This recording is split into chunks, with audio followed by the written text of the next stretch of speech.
Hazebrouck, France. There is no plaque at the tiny stadium here. Nothing to commemorate the long ago match. Some players say they had no idea of its immediate significance until the final whistle. One of the best players was absent, unable to get the day off from work. And only decades later did the MENA-S officials, who long ignored women's soccer, and allowed it to be banned in England, France, and Germany, append a larger, contrived meaning to the game. As if history could be attached like an artificial hip.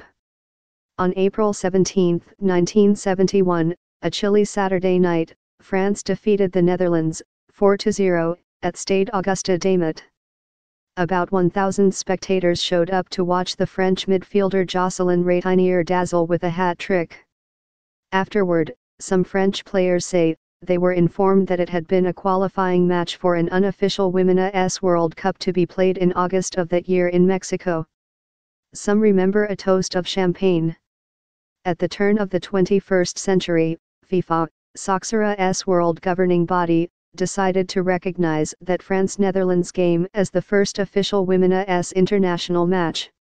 It was no such thing. England and Scotland had played in the late 1800s. In 1920, a French team played a team from England, before which the captains kissed each other on the cheek for good luck and sportsmanship, eliciting perhaps the first international media moment for women's soccer. A photograph of the kiss appeared in newspapers from Australia to South America to Asia, according to Jean Williams, a sports historian from Britain. I call it the kiss that went around the world, Williams said. Still, the 1971 match serves as a revealing origin story for the current Women's World Cup, and a helpful illustration of how the sport has evolved in France and elsewhere. The players from that France team are being honored with appearances at French matches this month. It was a team that was strictly amateur. Many players were students, some were still in high school. They often faced a dismissiveness, told to go home and cook and darn socks. Today, the French national team consists of professionals honing their skills in a thriving domestic league. The 1971 match also serves as a tacit admission by FIFA that it had failed women's soccer for decades. Not until 1991 was there an official Women's World Cup. And even then, the designation was added only in retrospect, so wary was FIFA of sharing its most valuable brand with a women's event featuring 12 teams playing 80-minute games. It's amazing how there has been a change of mentality, Colette Guyard, 67, a midfielder on France's 1971 team, said through an interpreter. Women are no longer washing socks. Organized matches between women's teams in France actually began in Paris in 1917, and a French women's league was formed in 1919, according to the historian Lindsay Sarah Krasnov, author of a history of French sport called The Making of Les Bleus. But in 1941, a year after France was overtaken by the Nazis, the collaborationist Vichy government banned women's soccer, under the pretext that there was too great a risk that the sport would make women more masculine.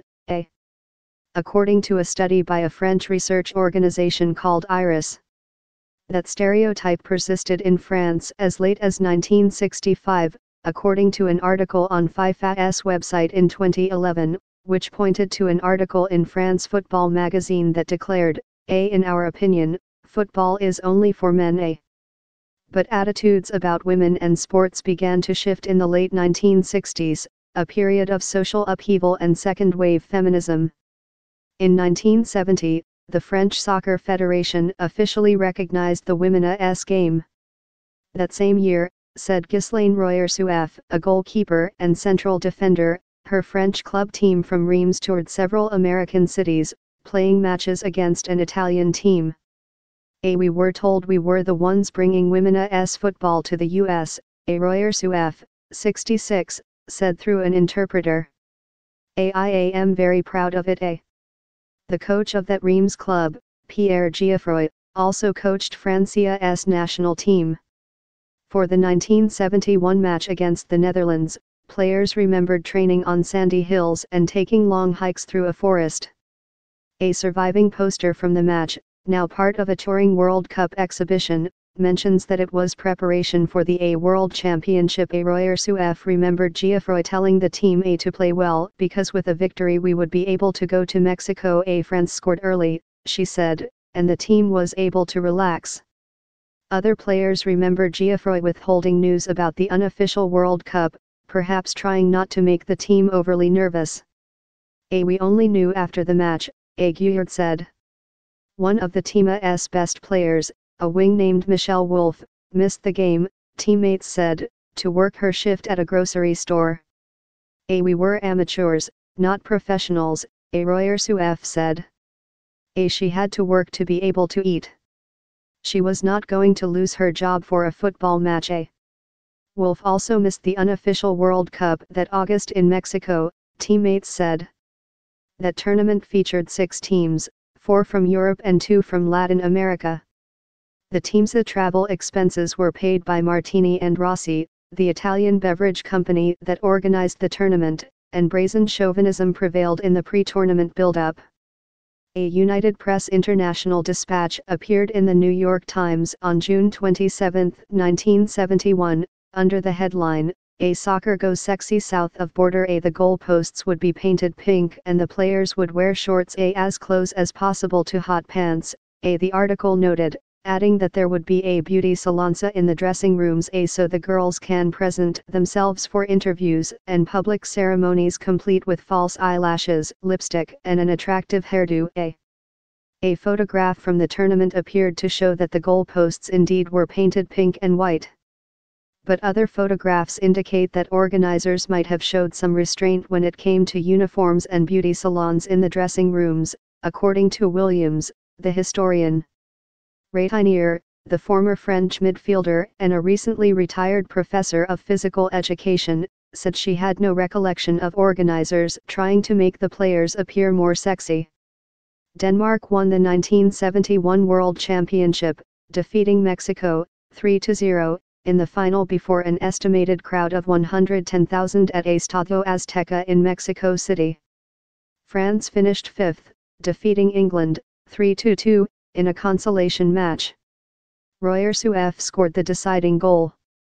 The French players sang La Marseillaise, their national anthem, and Royer Suef said she felt proud to represent a renewal of women's soccer.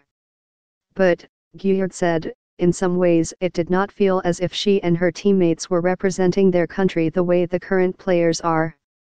Unlike nowadays, there was little news coverage in France of the 1971 tournament. No one knew women were playing in Mexico, Guyard said. How does that make you feel, Rétinier, 65, said that she retained complicated feelings about the arc of women's soccer in France and elsewhere. Speaking through an interpreter, she explained that she felt very lucky to have played in a World Cup, even an unofficial one, at age 17. And she applauded the recent advances in women's soccer, while noting that they had come slowly and were still not enough. We played in 1971, and it took another 20 years for the first official women's World Cup, Rétinier said. I feel happy about the evolution. I just don't know how to feel about it when it takes so long.